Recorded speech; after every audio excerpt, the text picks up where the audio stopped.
In August 2016, Time magazine ran a famous cover on what was then Latin America's worst crisis. Simply titled, "Venezuela is Dying," it took the world inside the utter economic collapse one nation was experiencing beneath an incompetent dictator. Well, fast forward 8 years, and another Latin American nation is now dying. Unlike Venezuela, it isn't being killed by an overbearing, tyrannical government, but by the lack of any central authority whatsoever. An apocalyptic free-for-all, in which almost every institution holding the state together is shattered, leaving only moral abyss. Yet, the death of this country is not front-page news.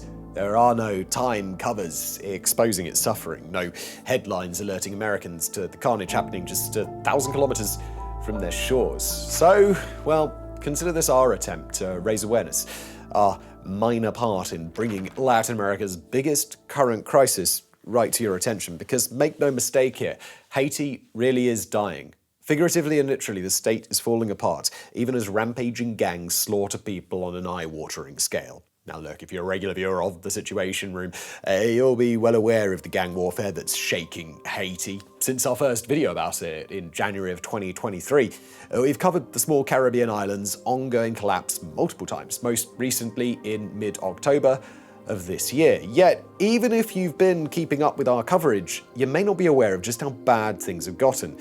In the mere months since our last video, the scale of the violence has multiplied to the point that many no longer think it makes sense to refer to Haiti's crisis as a simple gang problem. Instead, observers prefer to now talk about it in ways similar to The Guardian, which declared in a recent headline, quote, "This is effectively civil war."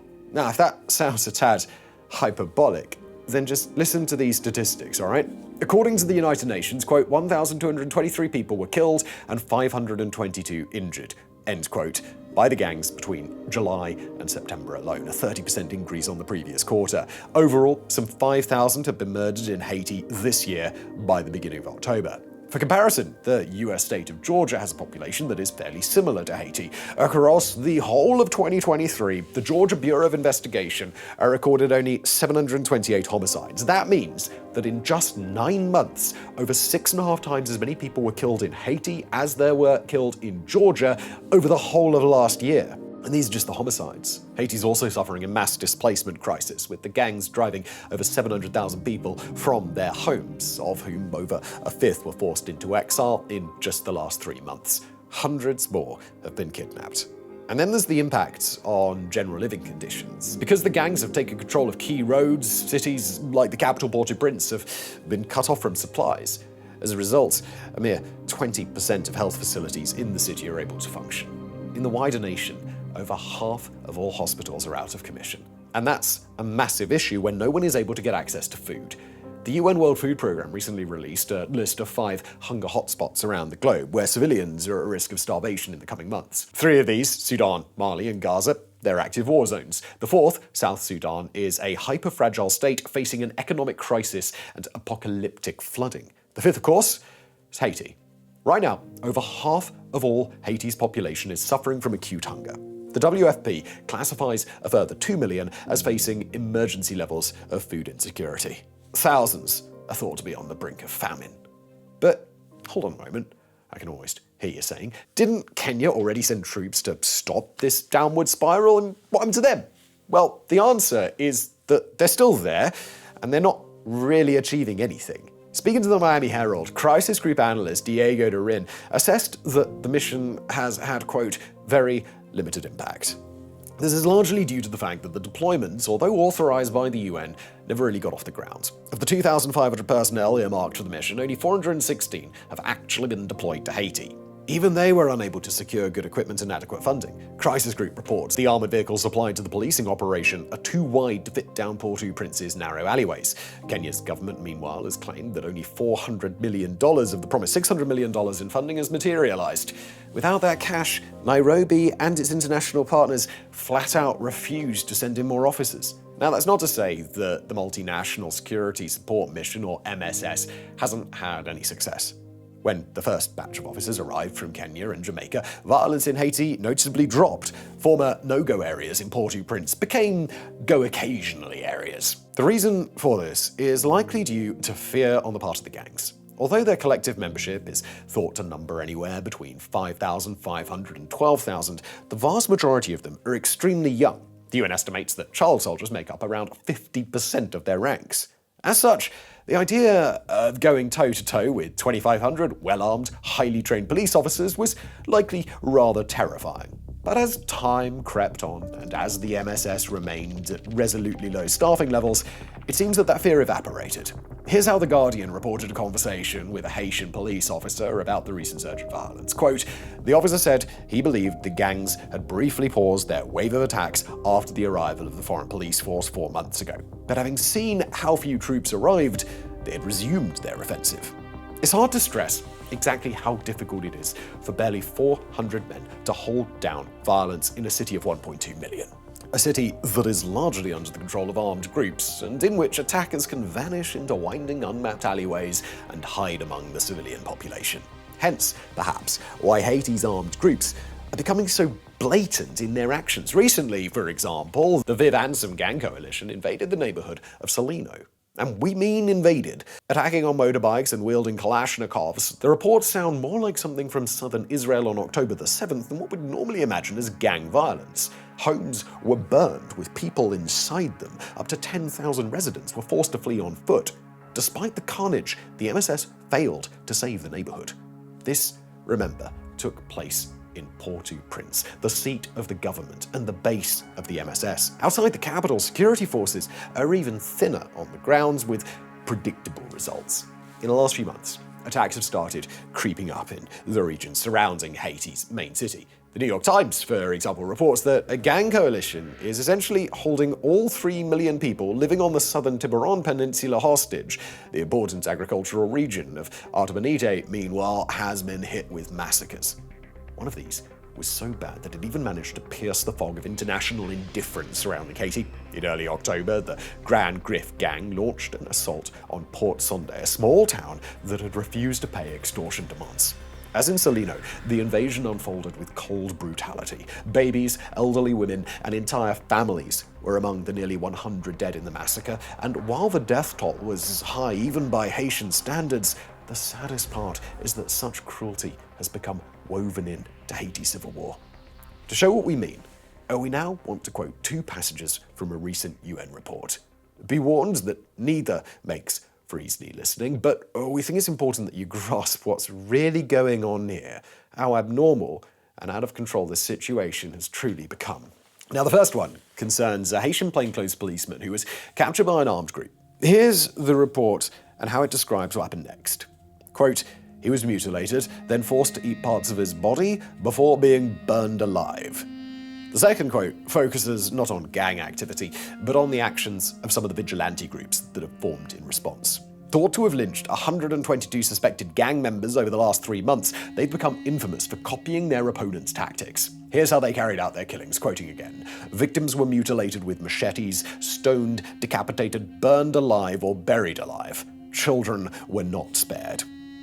Now, we mention this not to depress you, but rather to impress upon you just how awful things have become. All too often when we cover this crisis, we get inundated with flippant comments about how the current situation in Haiti is just Haiti being Haiti. But while the country has suffered from rampant instability for decades, the truth is that the current violence is on a whole other level, one beyond even what we've been seeing in all but the worst war zones. As such, it may require a far more drastic response. That's certainly what the leader of Haiti's Transitional Presidential Council, Leslie Voltaire, thinks. In late October, Voltaire asked the UN to upgrade the MSS into an official UN peacekeeping mission.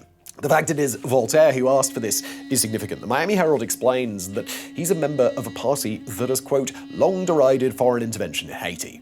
So the fact that he's now asking the UN to send a full military force to his nation should be astonishing. It should be, but it isn't. As we keep stressing, Haiti is a nation facing catastrophe akin to civil conflict, and there are reasons to believe that a UN peacekeeping mission could help. One big, if banal reason, is that Blue Helmet deployments have their own budget drawn from obligatory UN member payments. That means that an official peacekeeping force wouldn't face the same financial constraints as the Kenyan-led MSS. Currently, the MSS is largely bankrolled by the United States, with additional contributions from France, Canada, and Spain. But with the Republican Party's recent election victory, it's hard to imagine Washington will want to keep funding policing operations in Haiti for the long haul. Another reason is to do with manpower. Multiple nations keep a pool of specialists open to the UN to use in authorized missions, ranging from regular soldiers to engineering corps. Whereas the MSS has struggled to reach even a fifth of its intended size, a full UN deployment could bring in thousands of people within months. So yeah, it's hard not to see why even Leslie Voltaire might find a UN deployment the lesser of two evils. Sadly, it's not as simple as Haiti asking for an intervention, then kicking back as the Blue Helmets save the day. For all it might solve a ton of problems, it's not at all certain that a UN deployment is politically possible. The UN is deeply unpopular in Haiti. The last time it deployed there, its troops accidentally imported cholera, leading to an outbreak that killed around 10,000 people. And even if ordinary Haitians might choose a return of disgraced peacekeepers over sustained gang violence, the Security Council is unlikely to sign off on it. Both Russia and China have threatened to veto any such proposal. As such, the chances of Leslie Voltaire getting his deployment are exceedingly slim. Not that only international organizations take the blame here. As we've explained in previous videos, the heart of Haiti's current crisis is a political deadlock between rapacious elites who have long refused to hold elections or prioritize rebuilding the nation's institutions over their own petty squabbling. Well, the Transitional Presidential Council that was meant to fix this now seems to have fallen into the exact same trap. Instead of working together to benefit Haiti, the Council's members have tried to amass power and started a fight with the country's interim prime minister. Others have been accused of corruption and using their posts for personal enrichment. As one interviewee told The Times, quote, "Haiti's crisis is a crisis of governance overlaid with insecurity. And so you can't end the insecurity unless you address the governance," end quote. Meanwhile, as its elites fiddle, the nation of Haiti burns. A gang violence problem that became an insurgency blossoms into a civil war, and it's ordinary Haitians who wind up paying the price. We wish we could offer some solution here. We wish there was a course of action that we could recommend that would push everything in a better direction. That would yank Haiti out of its doom spiral before it's too late.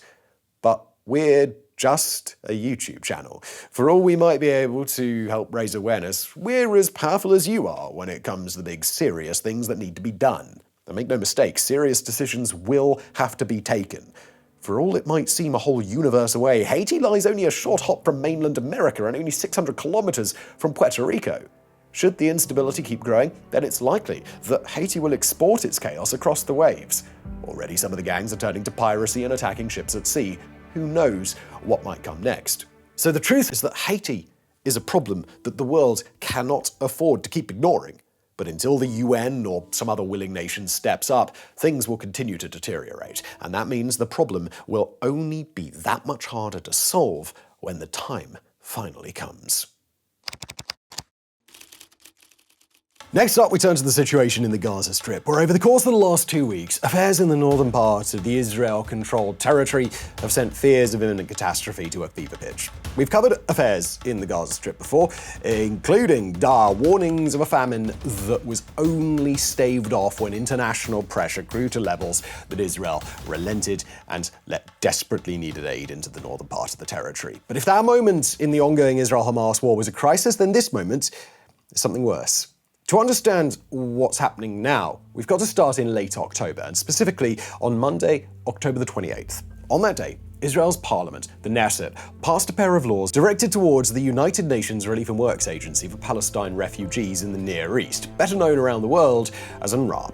The two laws, taken together, banned UNRWA from operating in Israel and formally severed all ties between UNRWA and the Israeli government. Israel and UNRWA have had a difficult relationship for quite a while. Israel contends that the organization has been co-opted and used by the militant terror group Hamas, against whom Israel has waged a fierce war in the Gaza Strip since the Hamas terror attacks of October the 7th, 2023. Israel has campaigned for international condemnation of the UN-backed relief organization, and the country has been pushing for its outright removal from the Gaza Strip for months. Per Israel, UNRWA has ignored Hamas members among its ranks, secretly given aid to Hamas, and let Hamas use its facilities for paramilitary purposes, although not all of Israel's claims are backed up by hard evidence. The trouble with Israel's stance on the group is that UNRWA is vitally important to the survival of the people who still live on the Gaza Strip despite the brutal war waging around them. As UNRWA, that's the foremost distributor of aid to the Gazan people, 90% of whom have been displaced at least once in the last year, and it's UNRWA that provides key health, education, and other services for them using aid infrastructure that they've built up for many years. For the 2.3 million people of Gaza trapped on the territory and unable to escape into either Israel or into neighboring Egypt, or anywhere else for that matter, UNRWA is nothing short of a lifeline.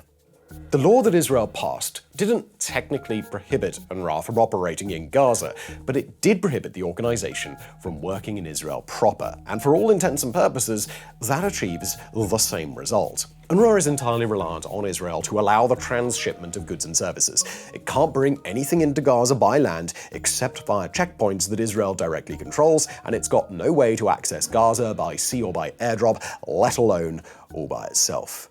Other aid organizations just don't have the material, the connections inside Gaza, or the direct United Nations backing to fill the void that UNRWA leaves behind. The group also provides major services to the occupied West Bank territory. For the record, UNRWA has forcefully denied all of Israel's claims and insists that it proactively identifies and removes Hamas members whenever possible. But despite its denials, and despite its integral role in keeping Gazans alive, the group will be fully barred from operations on Israeli soil when Israel's laws go into effect 3 months from the date of passage. As of now, Israel has proposed no alternative mechanisms to supply aid to Gaza, and while some potential solutions have been floated, none of them are any good.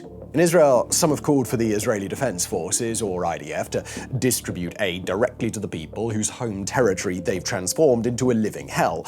Others suggest that different aid agencies could take over. But every other aid organization operating in Gaza is on record trying to make clear that they cannot fill the role. Said fellow UN organization UNICEF of the ban on UNRWA, quote, "With the children of Gaza already facing one of the gravest humanitarian crises in recent history, if fully implemented, this decision will be deadly." Under any circumstances, the loss of UNRWA would directly lead to mass suffering on the Gaza Strip. Now, though, is an especially bad time for UNRWA to be closing up shop. Over the month of October, according to UNRWA itself, Israel allowed only an average of 38 trucks per day into Gaza, serving a population of 2.3 million people. According to the IDF's own figures, just 5,800 tons of food entered Gaza in the first half of October, a sum that sounds large until you compare it to the 76,000 tons of food that entered in September. There's very little food or clean drinking water available in Gaza, and the vast majority of what does exist comes from UNRWA. And that desperate situation gets even worse when we turn to northern Gaza. Starting in early October, Israel blocked nearly all food aid from entering northern Gaza for weeks and weeks, despite about 400,000 people still living there. The reason? An Israeli policy in the north that rights groups have referred to as stay and starve. Israel has issued evacuation orders for the entirety of northern Gaza, directing all people there to flee southward and leave the territory completely vacant of civilians so that the IDF can move in and conduct a sweeping set of operations to root out what's left of the Hamas organization. The quiet part of that approach, however, appears to have been an effort to ensure that people had no way to survive in northern Gaza if they didn't or couldn't flee to the south. The IDF denies that Israel is deliberately blocking food to the area, but those denials have not changed the reality on the ground. In Gaza and around the world, Israel's actions have raised major concerns that the country may be on its way toward implementing something referred to colloquially as the General's Plan. This plan first made the rounds in mid-October, after it was compiled and proposed to the Knesset and Israeli Prime Minister Benjamin Netanyahu by a group of retired ex-generals, formerly of the IDF. It's a pressure plan, one that calls for Netanyahu to seal off the delivery of humanitarian aid to northern Gaza with the express intent of starving out Hamas militants. As a byproduct, that plan would trap the people of northern Gaza without food or water, forcing them to either flee for their lives or starve if they were unable to leave or unwilling to do so. Under the General's Plan, northern Gazans would get a week to leave before the entire area was declared as a closed military zone. From then on, every person remaining in northern Gaza would be treated as a combatant, meaning not only that they could be fully denied water, medicine, food, and other critical aid, but that they could be killed with impunity by the IDF. Israel initially denied having received the plan, but even shortly after its distribution to foreign media, sources inside Israel confirmed that parts of it were already being implemented and that Netanyahu had studied it personally. Today, whether Israel has decided expressly to implement the plan or not, it's impossible to ignore the striking similarities between the plan on paper and Israel's conduct in the north. Now the United Nations is sounding the alarm about the northern Gaza situation even louder and more forcefully than it had done previously. Said a group of top United Nations officials, including the heads of UNICEF and the World Food Programme, as well as UN aid chief Joyce Msuya, quote, "The entire Palestinian population in northern Gaza is at imminent risk of dying from disease, famine, and violence." End quote. Let's say it again, a little bit slower this time. Imminent risk of dying, not just for a select few Gazans, not just for Hamas, but for the entire 400,000 strong population of people currently living there. Continued the UN officials, quoting again, "Humanitarian aid cannot keep up with the scale of the needs due to the access constraints. Basic life-saving goods are not available. Humanitarians are not safe to do their work and are blocked by Israeli forces and by insecurity from reaching people in need." The single word that the UN officials hinged their assessment on, and we'll quote again now, is apocalyptic. Many nations around the world have echoed the United Nations' concerns, and Israel's most important foreign backer, by far the United States of America, has publicly resolved to watch Israel closely and ensure that its ally wasn't pursuing, quote, policy of starvation. The United States has threatened the imminent cutoff of certain weapons to fuel Israel's war effort in the event that Israel does engage in starvation policies in Gaza, but quite frankly, Israel's demonstrated policies on the ground are such that a reasonable person might assume that that threshold had already been met. The deadline for Israel to take steps and avoid a cutoff of US arms is November the 13th, just a couple of days away at the time of this episode's release. In October, Israeli ambassador to the UN, Danny Danon, attempted to refute allegations that Gaza's problems were caused by a lack of aid, instead blaming Hamas for interfering with relief efforts. But the ban of UNRWA, the month-long and still lengthening cutoff of aid to northern Gaza, and the failure of the Israeli government to offer any solutions all indicate otherwise. And we should be abundantly clear here that although the prospect of imminent famine in Gaza has been publicized for a while now, the fact that Gaza remains at a tipping point should reinforce just how massive the problem is. Back when fears of mass famine in Gaza first arose a few months ago, the crisis was narrowly averted, but only barely, with Israel relenting and allowing increased aid as famine conditions were already met in some areas. And even after the worst parts of the crisis were alleviated, those efforts only succeeded in taking Gaza a few millimeters away from the brink. Since then, acute and widespread malnutrition in northern Gaza has been an inescapable reality of life there. According to the Integrated Food Security Phase Classification, an organization first set up to alleviate famine in Somalia, over 85% of Gaza's population are experiencing crisis levels of hunger or even worse. To be quite frank, the problem didn't drop out of the news because near-starvation conditions went away. It dropped out of the news because the news stopped making an effort to report on it. Northern Gaza was already on the knife's edge before most aid was cut off in October, and now Israel's actions are more than enough to begin the slow, grueling process of mass starvation. Nor can we ignore the timing. Israel's cutoff of northern Gazan aid began at almost exactly the same time as when the world's attention shifted to Israel's ground invasion of Lebanon, and then its exchanges of fire with Iran, and then other flashier headlines after that. The combination of significantly decreased attention on Gaza and Israel's increased use of food deprivation as a weapon of war are very difficult to dismiss as pure coincidence. As for Israel's tactical objectives in northern Gaza, the general's plan, as written, would call for the IDF to declare northern Gaza a closed military zone any day now. In fact, such an order might have already gone out in the time between writing this and the publication of the episode. Once that happens, Israel would likely flood troops into northern Gaza with the intent to clear as much territory as possible and in as comprehensive a way as possible. But locking down that entire pocket of territory at once, Israel would have far greater ability to track the movement of fleeing Hamas fighters, intercept them, and wipe them out, rather than allowing them to blend into a civilian population that, in an official sense, would no longer exist. But if that order went out today, we must emphasize that civilian population absolutely would exist. It would include hundreds of thousands of people either on the brink of starvation or already progressing through its final stages. many tens of thousands of whom would likely be too weak or too sick to flee. Whether the world even has the means anymore to prevent such an outcome is anybody's guess. Moving on from Gaza, we turn our attention to the South American nation of Bolivia, where a slow-rolling political crisis has boiled over into all-out mayhem. Over the course of the past several weeks, the country has weathered a major assassination attempt, the storming of military installations by a protest movement, a hunger strike by a national political leader, and so much more. For those who may not be entirely up to date with their Andean politics, the question of governance in the sleepy highland nation of Bolivia has been an open question for some time. There, the current president is a man named Luis Arce. He's been Bolivia's 67th president since 2020, but before he rose to the nation's presidency, he spent 11 years as Minister of Economy and Minister of Finance for Bolivia under President Evo Morales. The two had quite a positive working relationship at the time. The charismatic and boundary-breaking Morales presided over his country. Finance whiz Arce handled the books, and together they slashed poverty, quadrupled Bolivia's GDP, and took the country to new heights. Arce only quit the job to get treated for kidney cancer, but once Arce took his place as the new leader of their shared political party, the Movement Towards Socialism, or MAS party, Arce and Morales have been at each other's throats.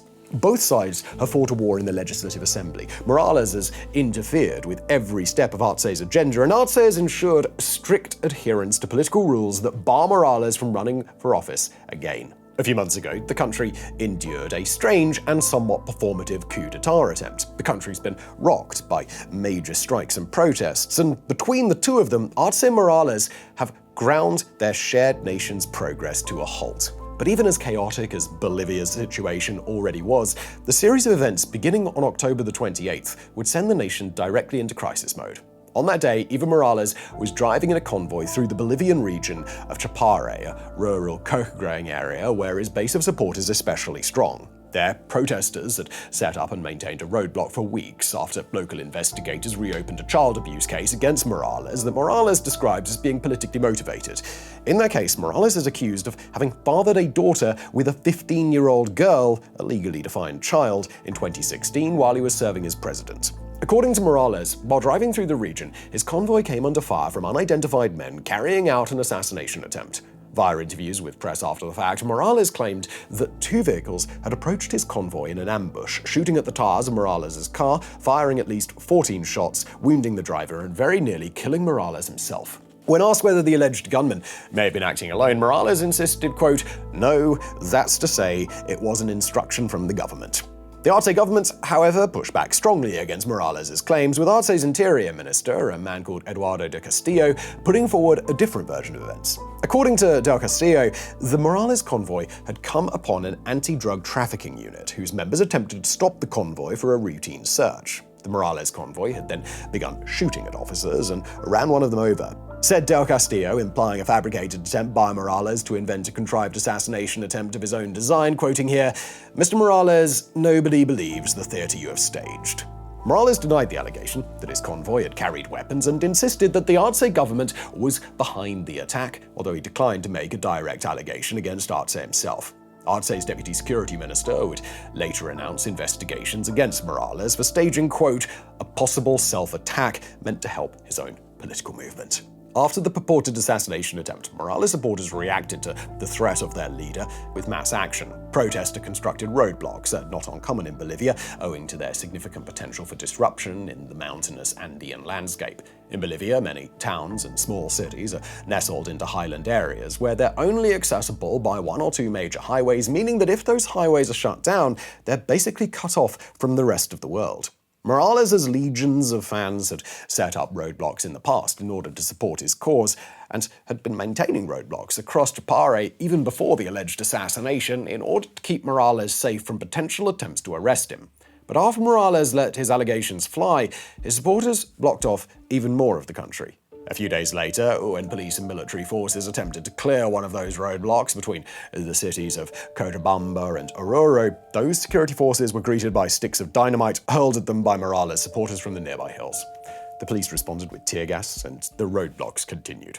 Arce announced shortly afterward that to date, those roadblocks have cost the Bolivian economy the equivalent of nearly $2 billion. During the standoff, 30 police officers were injured and over 50 protesters were arrested. And even the dynamite attacks on security forces were not the end of it. On November 1st, large groups of Morales followers conducted armed takeovers against 3 military posts outside Cochabamba, shooting at police and launching dynamite at them as they began their assault. Forcing their way into the military bases, the Morales supporters made their way to the armory of each base, breaking in and raiding the weapons inside. On Bolivian TV, images circulated showing uniformed officers with their hands behind their backs, possibly restrained, while surrounded and held at gunpoint by masses of armed protesters. According to Bolivia's foreign ministry, over 200 soldiers were held hostage during the affair, while the posts were looted of their weapons and ammunition. Arce condemned the attack as, quote, an absolutely reprehensible criminal act, and accused those who carried it out of treason, while the Bolivian military urged a peaceful end to the situation. The foreign ministry maintains that it is open dialogue with all parties in the country, but that any reconciliation process, quote, cannot be established while the Bolivian people continue to be victims of abuse by these groups who are not interested in the national and popular economy and who only seek to materialize the personnel and electoral interests of a former president. That former president refused to take responsibility for the assaults on the military posts, but in a press conference that same day, Evo Morales raised the stakes in another way. During his public statements, Morales suggested a temporary end to the roadblock campaign, perhaps taking advantage of successful police efforts earlier in the day after police had cleared roadblocks where protesters had temporarily left to celebrate All Saints' Day. But he also announced that, effective immediately, he would begin a hunger strike in order to force the Arce government into a political dialogue. At the time of writing, Morales' hunger strike is ongoing. On the third day, Arce sat down for an interview with the Associated Press, explaining that his intent was to defuse the protests in the streets while still maintaining pressure on the national government. Quoting him now, "My fight is to improve the situation in the country and to start a dialogue without conditions on 2 fronts, one economic and one political." The quote ends. Morales explained to the AP that he had hoped his hunger strike would prompt foreign governments or NGOs to step in and push Arce toward attempts at mediation. With regard to the government's attempts to resurrect the charges against him, which, again, had kicked off this round of mass protest, Morales offered, quote, "My crime is being indigenous." Morales, a member of the ethnic Aymara community in Bolivia, was the first indigenous person to ever become president of Bolivia, which is itself Latin America's last remaining nation with a majority indigenous population.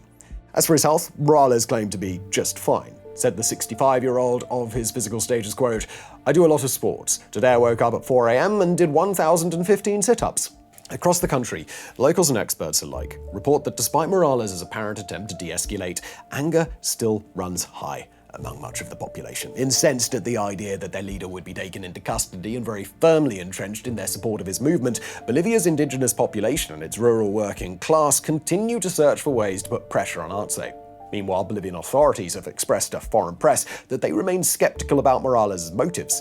That is to say, although Morales seems to be de-escalating now, they suspect that his hunger strike and his call for a pause in protests are just the latest in a long line of steps to advance his own position and interests. And fundamentally, despite the renewed charges against Morales and the chaos in the Bolivian countryside, all sides point out that the fundamental disagreement between he and Arce remains unchanged. Morales wants to stand for a 4th term as Bolivia's president after a resignation in 2019 that Morales and his supporters still refer to as a coup. Quoting Morales, "It was a betrayal of the people, of the party activists, of the revolution."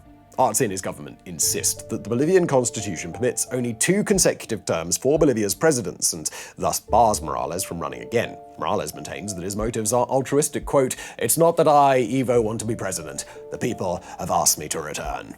Arce appears to be embittered by his lack of credit for the economic boom he oversaw while serving under Morales and continues to portray Morales as a threat to the Bolivian nation. It's not yet clear where this confrontation between Arce and Morales will lead, and it's not yet clear that anything in this national crisis, from the coup attempt months ago to the assassination attempt to the hunger strike itself, is what it seems. In recent days, despite Bolivian officials claiming that the 3 overtaken military bases were still held by protesters, the protest leaders themselves have offered disputing versions of events. Said Vicente Choca, the leader of Chapare's indigenous federations, to AFP, quoting here, "There's not a single hostage. This talk of hostages is the government exaggerating or lying." End quote. Whatever comes next, it's unlikely that the Arce side and the Morales side will be any more able to agree on a version of events than they have been already. But the reality of the crisis, whatever it is, seems to have the potential to grow far darker. Already, assassination, coups, explosive attacks on police, and the storming of military barracks have been normalized. The next escalation in a crisis like that could very quickly end up bloodier and more ruinous than anything Arce and Morales have presided over thus far. And in our final story of the day, we travel to China, where not the Chinese military, but the Russian Ministry of Defense has just committed a gargantuan unforced error. The news comes out of the southern coastal city of Zhuhai, where China welcomed delegations from many nations to the biennial China International Aviation and Aerospace Exhibition, more simply known as the Zhuhai Air Show. This year at the air show, Russia clearly wanted to make an impression, and to do so, it dispatched an aircraft that Russia's been bragging about for years, the purportedly hyper-advanced fifth-generation fighter, the Su-57 Felon. 2 Felon aircraft were dispatched to China for the air show, including one that flew there all by itself, and one that was disassembled and transported there on a cargo aircraft to be used as a static display. Now, to be very clear, we're not talking about the static display aircraft, but the one that made the trip while airborne. That aircraft was identified as the 4th prototype of the Felon line, a plane referred to as 054 Blue, which has now been converted and upgraded to the same standard as the 20-odd production line copies of the Su-57. And remember that claim, that it's upgraded to military operational standards, because it's about to become really, really important. Now, when the Felon was first unveiled to the global public, it raised eyebrows all over the world for its workmanship. Despite a profile that, when viewed at a distance, was certainly believable as a stealthy fighter, up-close analysis revealed all manner of unstealthy and, honestly, just bad attributes, from lines upon lines of exposed screws to large cracks in the paneling and more. But those concerns, although taken seriously by global experts, weren't taken as a sign of imminent doom for the Felon. After all, those were just prototypes. They needed to fly and be tested out, and all the expensive stealth stuff could be saved for later aircraft. Right? Well, in China, during the Felon's first ever foray outside Russian borders, other than air operations over Ukraine, somebody decided to leave the flyable, purportedly combat-ready aircraft out on the tarmac, free for members of the public to check out. The videos that the public captured of the jet, well, calling them damning doesn't even begin to describe it. The exposed screws are still there to see, with Phillips head, hex head, and even flathead screws dotting the perimeter of all the various panels. Some of those screws appear to have been smeared over with paint, while others were never covered up at all. Its engine intakes aren't sealed, and nothing about its nozzles is hidden or obscured, unlike stealth aircraft shown off in the US or China. The gaps in between the panels are still very, very noticeable, and the gaps on the aircraft's internal weapons bay panels are even worse. And that's a particular problem, because these jagged edges, unclean surfaces, and other radar-reflective features on the aircraft make it entirely unstealthy. Even if the aircraft's general profile should give it a small radar return, those surface irregularities are guaranteed to light it up like a Christmas tree. For an aircraft whose stealth features have been such a matter of debate for such a long time, the videos captured in China all but write its obituary. Yes, this aircraft, even in its current seemingly clumsily made state, could be a very effective fighter jet if it's not expected to fill a stealth role. But asking this thing to hide from enemy radar is like asking a drunk football fan to please keep their voice down at a match. This is really bad, and it's an entirely unforced error on Russia's part. The aircraft did not need to go to Zhuhai, and it did not need to be left on the tarmac, and it did not need to be left without perimeter markings to allow the curious public to come and take a peek. To be clear, there's still reason for a bit of cynical skepticism here. It's not entirely out of the realm of possibility that Russia might have chosen to send a busted version of the Su-57 to confirm what it would describe as Western biases about the plane, and to mislead all of us into thinking it's busted when the real aircraft is so much better. But the alternative, that somebody in Russia signed off on this thing to be sent abroad and just hoped for the best, seems to be the likelier scenario, doesn't it? Either way, the thing that showed up at the Zhuhai air show was not a stealth fighter, no matter how badly Vladimir Putin might want us to believe otherwise. And that's the end of today's episode. Thanks for watching.